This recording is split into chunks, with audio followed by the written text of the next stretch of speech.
the third type of energy heat changing process that happens in matter is chemical reactions.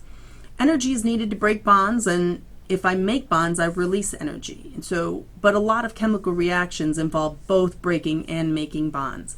And every reaction is going to have a different characteristic energy that needed to make or break all of those bonds. Remember, different substances will have different bond strengths. So if I have hydrogen bonded to a carbon, that's going to have a different bond energy than calcium and hydrogen.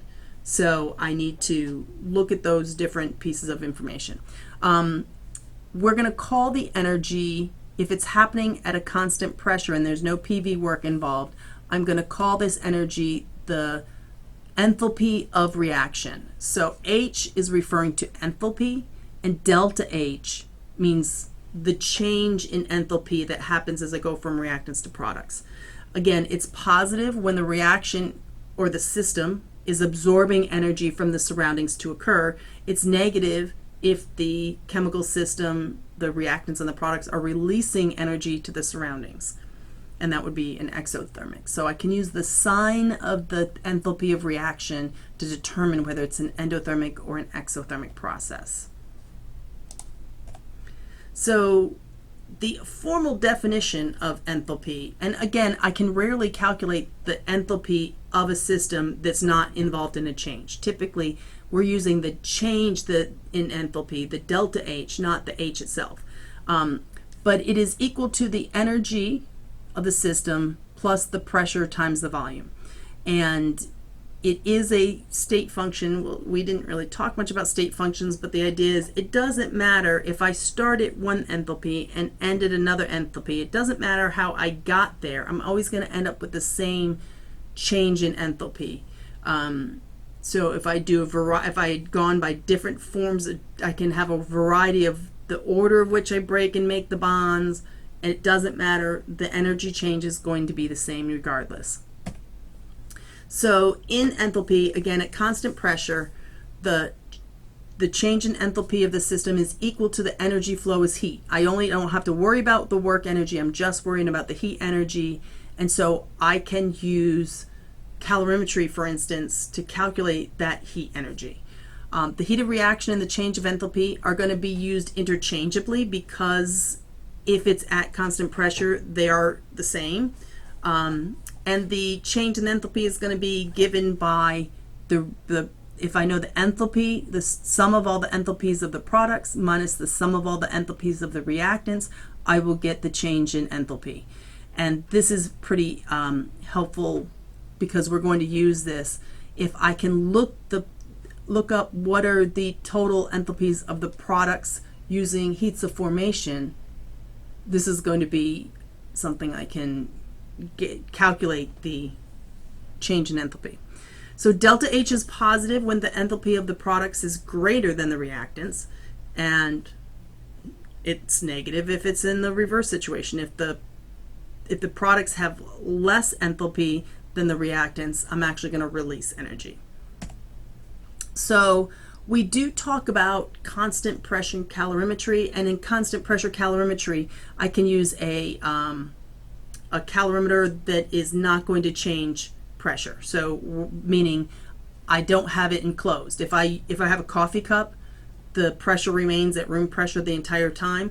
So this is one way that I can calculate the energy that's involved, the heat energy of a reaction. So if I were to mix barium nitrate with some sodium sulfate and they were to react and form barium sulfate, I can measure the quantities and the temperatures of the reaction of the reactants before the reaction and after the reaction is done, and I can use the energy change of what's happening, because in other words, as the energy is released from the chemical reaction, it goes into heating up the solution, because the solution, the water that it's in, is part of the surroundings, and I can measure that and then capture that and release that information back to what was happening to the chemical system.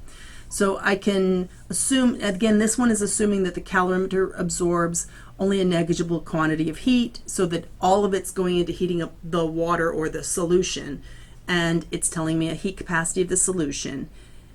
It's also telling me about some density information, and I can use this to calculate the enthalpy change per mole of barium sulfate formed, which is the enthalpy of reaction.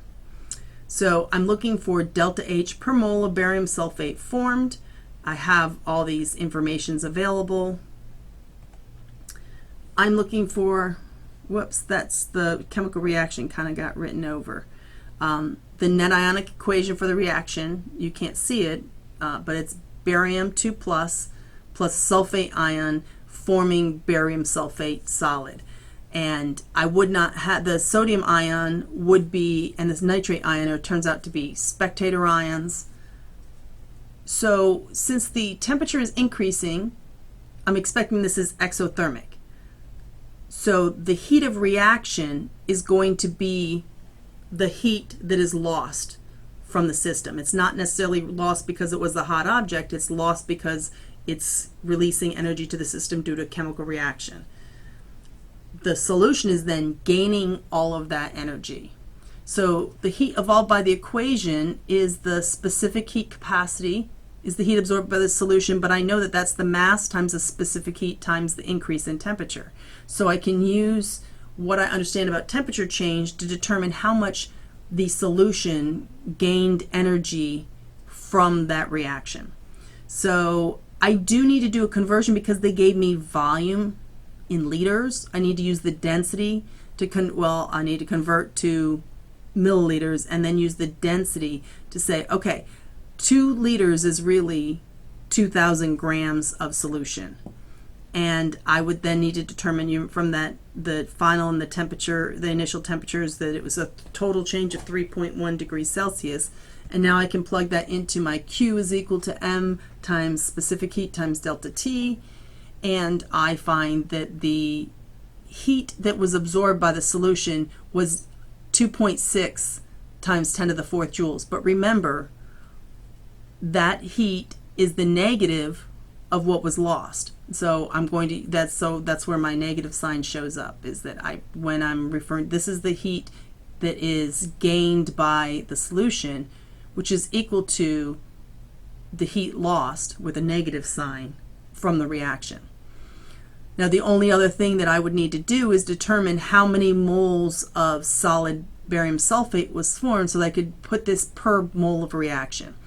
So I'd have to determine that I had 1 mole of barium and 1 mole of sulfate ion, and since it was a 1-to-1 reaction, there's neither one is, they're both limiting reactants, and I would form 1 mole of barium sulfate.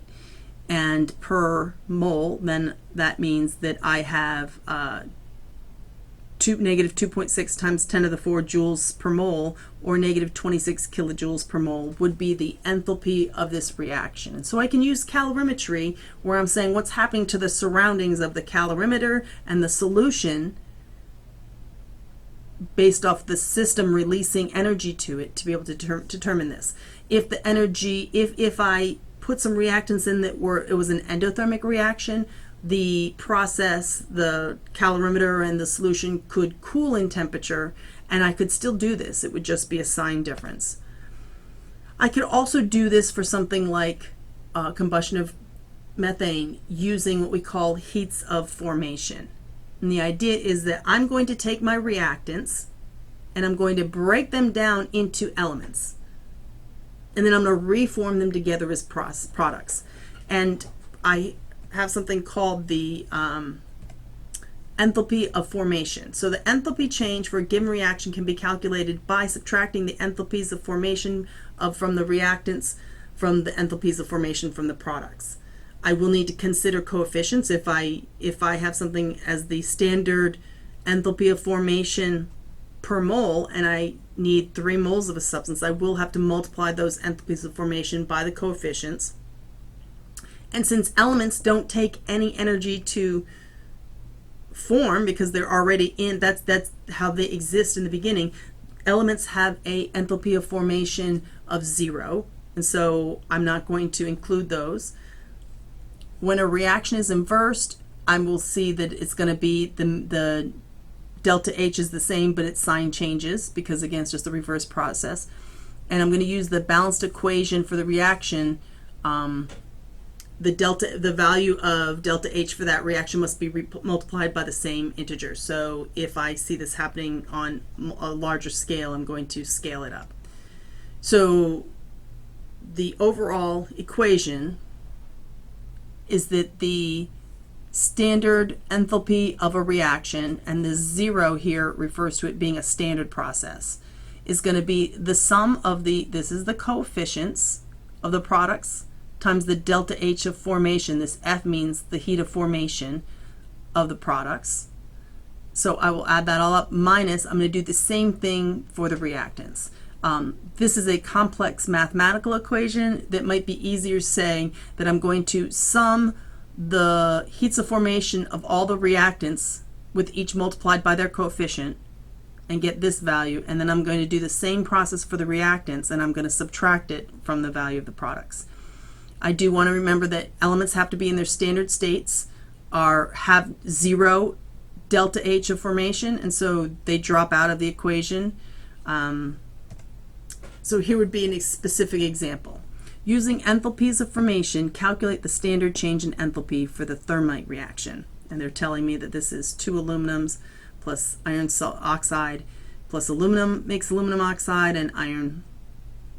And this reaction occurs when a mixture of powdered aluminum and iron 3 oxide is ignited with a magnesium fuse. The fact that they tell me it has to be ignited is telling me this is probably going to be an endothermic process. So I'm expecting when I'm done I should have a positive delta H value.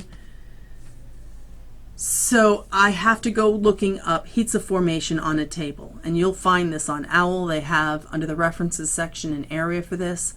The heats of formation for iron oxide, and watch out, it's very state dependent, so you want to make sure that, you know, if it's giving a state that if there may be 2 entries in the table, make sure to pick the one for the right state. Is equal to, for iron oxide it's negative 826, for aluminum oxide it's negative 1676, and for aluminum and for iron, this is iron in its standard state, this is aluminum in its standard state, so these are 0. And I need the sum of the products minus the sum of the reactants. So note that if we go back to that reaction, I have 2 aluminums, but remember aluminum is in standard state, so this heats of formation is 0, and 2 irons, but this is in standard state, so it's 0. So each of these, the coefficient is 1. So the heat of the product, the sum of the heats of formation of the products is just aluminum oxide, and that was negative 1676 kilojoules, minus the sum of the heats of formation of the reactants, but I only had 1, and so that was a negative 826. But notice when I'm subtracting it, these signs end up canceling. When I perform the calculation, I get negative 850 kilojoules. So I am wrong, although it needed an activation energy from that fuse, but this is clearly an exothermic process. So even though I needed a fuse to ignite it, once it got going, clearly there's a negative energy involved, and it's so exothermic that the iron is initially molten, and this would be a preliminary way that they could use as sort of a welding process, that it melts the iron, and then as it cools back down, you have a weld there in place.